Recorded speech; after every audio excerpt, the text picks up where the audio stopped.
Hey guys, it's Stella from Hot and Moving, and talk today is Joe Burrow getting lit up in the preseason game versus Commanders. All right, now it seems to me that the Bengals are pressing this year. This is a make it or break a year. I feel like for Joe Burrow and head coach Zach Taylor. Now Joe Burrow's not going anywhere, okay, but I feel like the head coach Zach Taylor's on a hot seat. All right.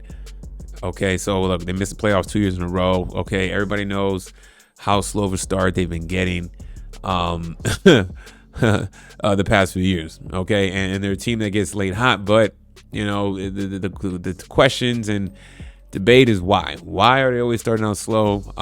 People point to their defense, how the offense is usually clicking first. The defense is straggling behind. Okay, Trey Henderson is not there. Okay, we don't know what the situation is with his contract and him not playing, even though people say that will he make a difference? The defense is still bad, but I mean, he individually is a good defensive player. So I mean, look, you still want him out on the field. All right, if it gives you just a 2% chance better defense, you want him out there. Now, I'm not gonna put Joe Burrow in the Josh Allen class. Okay, I mean, I know he's the top four quarterback in the NFL. Everybody says, Patrick Mahomes, Josh Allen, Lamar Jackson, Joe Burrow, right? Those are the four guys that, the general NFL scouts and the masses feel are the top four quarterbacks of the league. They're in a tier of their own. And I can see Joe Burrow, if he doesn't have a really successful season, or at least if the team doesn't have a successful season, regardless of his numbers, I can see him taking a hit in his career, no pun intended, because he was getting hit a whole lot last night. Okay, why was he playing so much? I get why. Okay, he wasn't horrible. 9 for 14, 62 yards, pass rate 97. Okay, but those hits, right? Those hits. And look, man, the Bengals, they spent a lot of money for keeping Jamar Chase, T. Higgins. We know how cheap that franchise is. Okay, and I'm surprised that they opened the checkbook somewhat, but I mean, Joe Burrow basically was like, "No, we need to have these guys. So you need to give your quarterback weapons." Look, man, the offense. Everybody says the offense is not going to be a problem. I don't think it's going to be a problem. No, I don't. However, if the Bengals are going to be successful, I mean, they got to have a middle of the pack defense.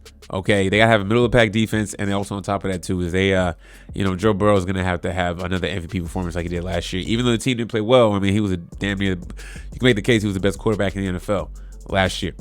Okay, despite not making the playoffs and everything, just a very bizarre year for Joe Burrow.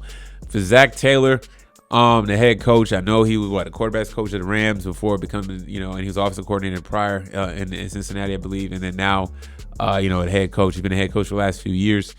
In Cincinnati, he's guided him to a Super Bowl, and they haven't been back to an AFC Championship game or another Super Bowl. All right, Joe Burrow, from a talent perspective, is looked at as a quarterback that should get a ring in his tenure. And is Zach Taylor the coach to be the championship head coach of a championship quarterback like a Joe Burrow, right? Could that marriage be over with soon? It'd be a shame for Zach Taylor's career. Is it really all on him? Is it management not picking the right guys and personnel for defense? We don't know, right? I can't put it all on the head coach because he's an offensive guy, but nonetheless, though, you are the head coach, and if you go down with the sinking ship, and I can see him being the first to get dropped and to get axed. If they do not make the playoffs, and I don't think he's just making the playoffs. I think they got to make the playoffs and win a game, and or at least how you look at that first playoff game, right? I mean, the Bengals, as much of a joke they have been prior to Joe Burrow. I mean, I know they had a few, a couple Andy Dalton years, but they didn't win a playoff game. You get Joe Burrow, and within year two, you're already up to new heights already, right? However, that being said, they're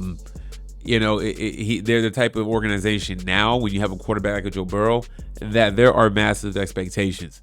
Okay, I like Joe Burrow. I think he's a great quarterback. Okay, I'm not taking any shots at him or think that it's because it's obviously a team game, right? We understand that. However, though, if the lack of team success is going to be a stain on him, is that fair? No, but that's pro sports, especially in the NFL.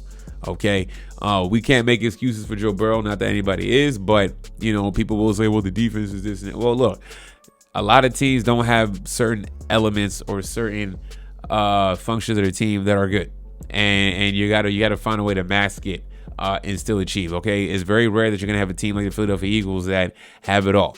Okay. We've seen the years of Patrick Mahomes didn't have the best defense or didn't have really a top flight offense, right? Still found ways to maneuver and get it done. Okay, people, want to say that there are people out there that say that from a talent perspective that Joe Burrow is a better quarterback at this current juncture than Patrick Mahomes. Is he? Okay, if he is, can he do a lot with less? It don't seem like he has less on offense, but he has less on defense, right? How well are you able to manage the team? Do you need to have an air-rated offense? Could you manage the game? Is that better suited? A slow-paced offense, right?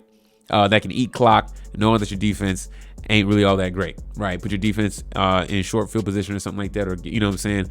Like, put the defense in better positions through your offense. It's a lot to ask for, but considering just last night the chitter chatter and the destruction that he was taking early on, it shows that they got their franchise quarterback out there getting licks, but they need to get to a fast start. You know what I'm saying? And if they don't get to a fast start or a promising start, I can see Zach Chett being one of the first coaches gone this NFL season. And then the talk around Joe Burrow and his status in the NFL in terms of him being an elite quarterback, I can see the narrative being able to flip on him, considering that the team overall is not being successful. Not all his fault, but again, that's pro sports, and Joe Burrow is in a massive spotlight this season. Y'all let me know what y'all think about this, man. Thanks for watching. Please like, subscribe. I'm out.